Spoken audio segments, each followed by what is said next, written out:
ఈరోజు నేను మీకు ఒక కొత్త అన్బాక్సింగ్ వచ్చాను. చూసారుగా OnePlus Nord ఫోన్ నేను ఈరోజు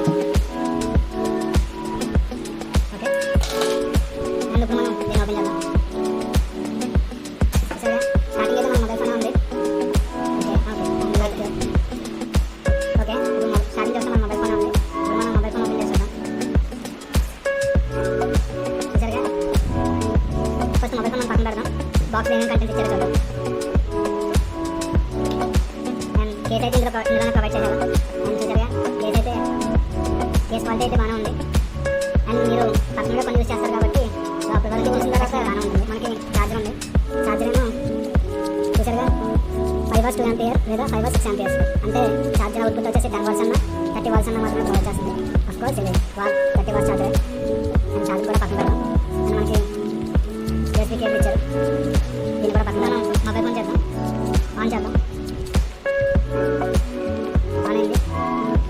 పవర్డ్ బై ఆండ్రాయిడ్ అని వచ్చింది చూసారు కదా, OnePlus powered by Android.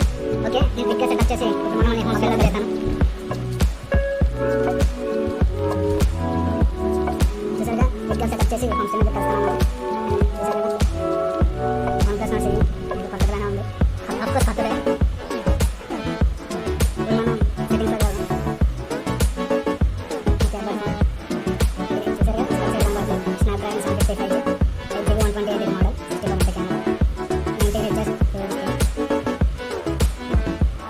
Android version వచ్చేసి ఇలా.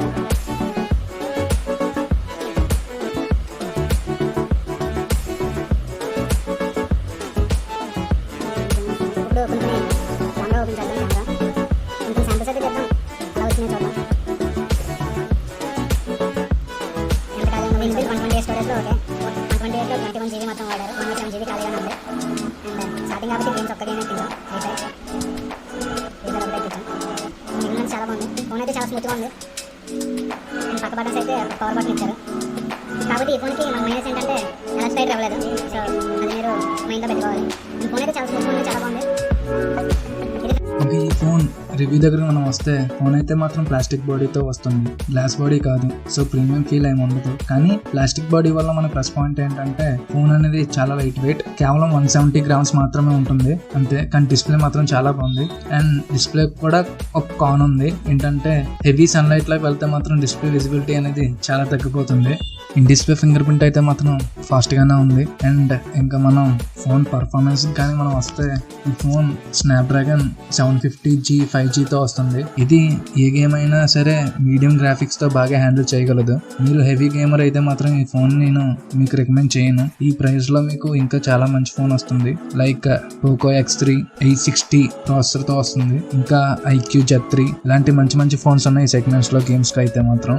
సో ఈ ఫోన్ చాలా బాగుంది. ఎందుకంటే ఈ ఫోన్ తీసుకోవడానికి మీకు ఒకే ఒక ప్లస్ పాయింట్ ఏంటంటే UI. తెలుసు కదా మీకు OnePlus UI ఎలా ఉంటుందో, చాలా బాగుంటుంది. అండ్ మీరు OnePlus ఎంత హై ఎండ్ ఫోన్ వాడి మళ్ళీ OnePlus ఎంత లో ఎండ్ ఫోన్ వాడినా మీకు ఈ UI ఎక్స్పీరియన్స్ లో మాత్రం ఏం తేడా కనిపించదు. సో అంత బాగుంటుంది OnePlus UI. సో ఈ ఫోన్ మేజర్ సెల్లింగ్ పాయింట్ వచ్చి మాత్రం OnePlus UI. ఇంకా మనం కెమెరాస్ దగ్గరికి వస్తే కెమెరాస్ పర్లేదు. అండ్ ఫొటోస్ అయితే మాత్రం చాలా బాగానే ఉన్నాయి. ఇందులో ఆప్టికల్ ఇమేజ్ స్టెబిలైజేషన్ మాత్రం లేదు. సో మీరు స్టడీగా వీడియోని రికార్డ్ చేయలేరు. అండ్ నైట్ షాట్స్ ఇవన్నీ పర్లేదు, బాగానే ఉన్నాయి. అండ్ కెమెరా రివ్యూ వస్తే మాత్రం 5కి 3.5 ఇవ్వచ్చు.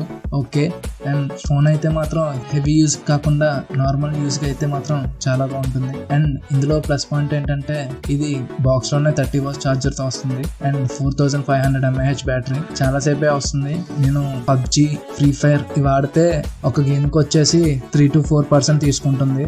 అండ్ ఫోన్ అయితే మాత్రం బాగానే ఉంది. బ్యాటరీ నైట్ పడుకుని ఫోన్ అలా వదిలేస్తే మాత్రం ఒక 4% అలా తగ్గుతుంది ఛార్జింగ్. అండ్ అంతే, ఫోన్ అయితే బాగుంది.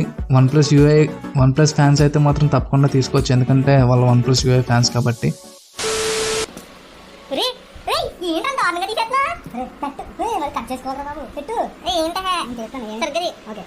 జై హింద్. అండ్ ఈ వీడియో మీకు నచ్చితే లైక్ చేయండి, కుదిరితే షేర్ చేయండి. అండ్ ఈ ఛానల్ని సబ్స్క్రైబ్ చేసుకోవడం మాత్రం మర్చిపోకండి, ఎందుకంటే ఇలాంటి మరిన్ని అన్బాక్సింగ్స్ మీకు తేవడానికి మేము ప్రయత్నిస్తూ ఉంటాం.